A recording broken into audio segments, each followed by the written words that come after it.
Mr. Gaetz is recognized to explain his amendment. Thank you, Mr. Chairman. Here on the august Judiciary Committee, we are charged with vindicating the constitutional rights of our fellow Americans, and our Pledge of Allegiance is a national symbol of pride and unity. And it was a great honor to be able to invite one of my constituents this morning to offer the Pledge of Allegiance. And so my amendment gives the committee the opportunity to begin each of its meetings with the Pledge of Allegiance. It gives our members the ability to invite inspirational constituents to be able to share and lead in the Pledge of Allegiance. I offered this amendment to the Judiciary Rules 2 years ago, and it was defeated, and I'm very optimistic that we'll have a different outcome today. That's the amendment, Mr. Chairman. I thank the gentleman for his amendment. Support the amendment. Does anyone seek recognition? Gentleman from New York, Ranking Member Knapp. I would oppose it simply on the grounds that as members know, we pledge allegiance every day on the floor, and I don't know why we should pledge allegiance twice in the same day to show how patriotic we are. As I said, we pledge allegiance on the floor every day. I don't think this is the most important amendment in the world, but since we do pledge allegiance every day on the floor, I think it's unnecessary. Gentleman from Louisiana, gentleman, you're back. Oh. Thank you, Mr. Chairman. Hang on. Recognize the gentleman from Louisiana, Mr. Johnson. I've not seen Mr. Nadler on the floor when the pledge is done, and most members are not present there, so it's not accurate to say we do the pledge every day or participate in the pledge every day. It may be offered, but you're not there for it. This is the work of the Judiciary Committee.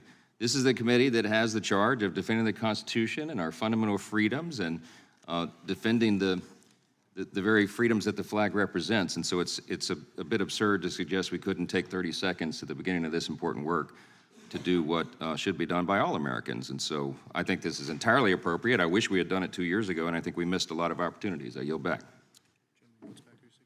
Who seeks recognition? Gentleman from Georgia, Mr. Johnson, is recognized.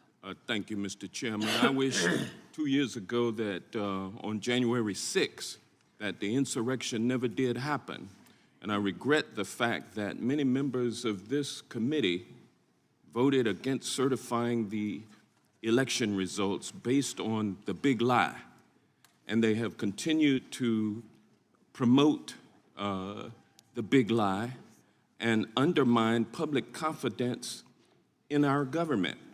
And so for us to, amidst these folks who supported the insurrection, to be forced to pledge allegiance to the flag, which should be something that none of us have any problem with, but it's just a matter of, it's ironic that this committee, the ones that would not comply with congressionally issued subpoenas, disrespected the rule of law, would now insist that each and every one of us on each and every hearing date come before this committee and pledge allegiance to the flag.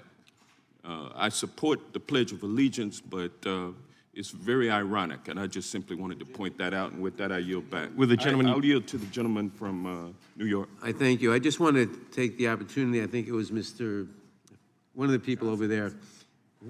Mr. Johnson. I think it was Mr. Johnson who said that he hadn't seen me pledge allegiance on the floor. I just want to say I've pledged allegiance dozens of times.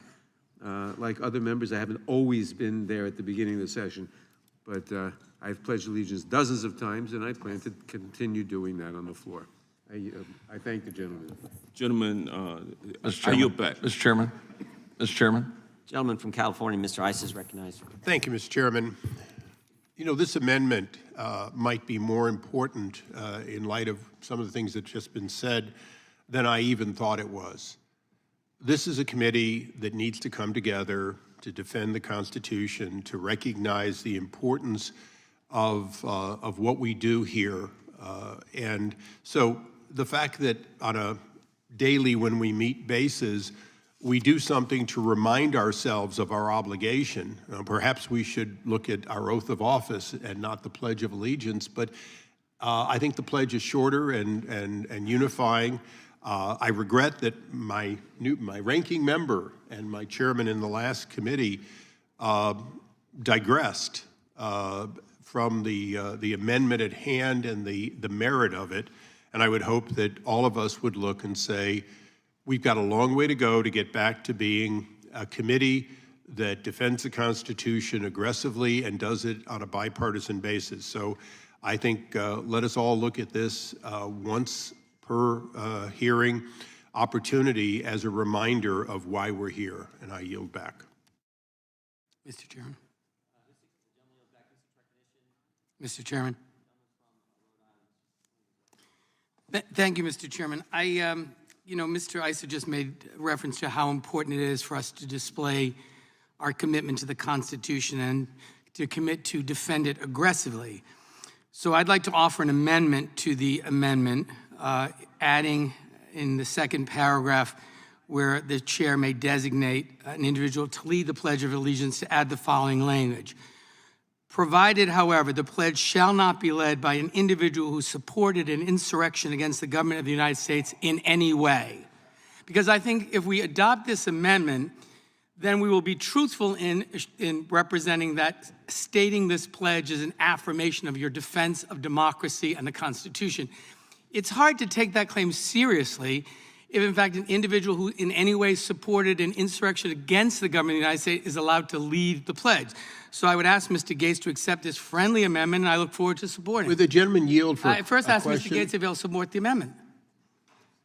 To make sure that someone who led an insurrection against the United States doesn't make a mockery of the Pledge of Allegiance and stand before this committee with their hand over their heart, claiming to support the Constitution. Mr. Cicilline, my concern would be if your definition of an insurrection is objecting to electors, then there would be many Democrats on the committee that wouldn't be eligible to lead the pledge, since so many That's not my definition of an insurrection. The last Republican president to get sworn in absent Democrat objectors was George Herbert Walker Bush. Reclaiming my time, Mr. Gaetz, I will allow the chairman to determine whether or not someone has participated in insurrection in the United States. I think this language is important. Would the gentleman further yield? I'm asking Mr. Gaetz, will you now accept the amendment? Well, I'm concerned that you may be disqualifying too many of your own members, Mr. Cicilline. I'm not concerned about that at all. Then agree to the amendment.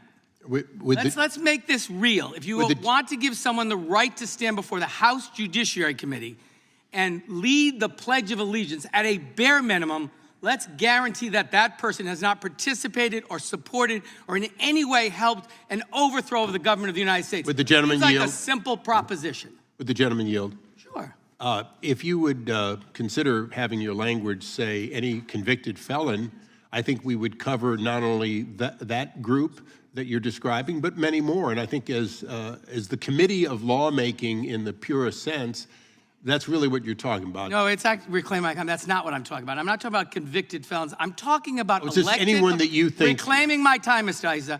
I'm talking about elected officials who swear an oath to the Constitution of the United States, who in any way participated, supported, facilitated, encouraged the insurrection against the government of the United States. That's not too hard a standard. And if you are not prepared to agree that before you have the honor of leading the Pledge of Allegiance before this committee, at a bare minimum, you've demonstrated a commitment to protecting and securing our democracy, I can't support it. So, Mr. Gaetz, I know as a lover of the Constitution, you welcome this amendment. A dear lover of it. Mr. Cicilline, you've described the amendment in two different terms. The words have changed. Facilitate wasn't in your original description. It was in the second one. So if you'd like to write out your amendment pursuant to the order of the committee, we can all take a look at it. I have it writing right here. Gentleman yield back. All right, Mr. Chairman, I yield back. Gentleman yields back. Who seeks recognition? Gentleman from New Jersey, Mr. Van Drew. You know, I'm almost speechless. I wish we could all just, walk out into the streets of America and talk to people and ask them if they believe the Judiciary Committee should stand up, put their hand on their chest, and pledge allegiance to the flag of the United States of America, which represents all the men and women who have sacrificed, lost their lives, all the men and women who've given so much to this country, the purity of this nation, the greatness of this nation.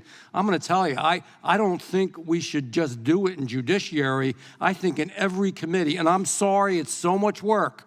It takes, I don't know, let's time how long the pledge takes. Does it take 60 seconds, 90 seconds? And I know it's a real backbreaker, but I think it's okay. I think it's okay. We can do that little extra mile, stand up, put our hand on our chest, say what we believe, and reaffirm this America that we love. Come on, this can't be real. I can't believe we're having this debate. Gentleman from New Jersey, yield? Would the I gentleman yield. Welcome to the Judiciary Committee, Mr. Van Drew. I actually think this is a helpful illustration for the American people of the change that they've made in the House. And I well remember the fervid opposition by the majority then, the Democrats, to the Gaetz Amendment at the beginning of the 117th Congress. And we've just heard by the commentary that arises from the question of pledge, having a permission to say the pledge, the associations the minority draws when that subject comes up. It's undoubtedly an example of what they deplore when they deride a Make America Great Again majority. They use the acronym MAGA as if it's something bad, to make America great again. And when they think of the Pledge of Allegiance, what first comes to their mind? Insurrection. This is where we've gotten to be, though. As I say, welcome to the Judiciary Committee, Mr. Van Drew. You're seeing it in action already. But I'm sure that once we've gotten this amendment through and make some other progress here, we'll restore this body to what the American people expect it to be. I yield back to Mr. Van Drew. I believe we will. I believe we can all use the exercise, too, of standing up and putting our hand on our chest. I don't think it'll kill any of us. I really, besides all of the constitutional reasons, all of the greatness, how can we waste time arguing about this?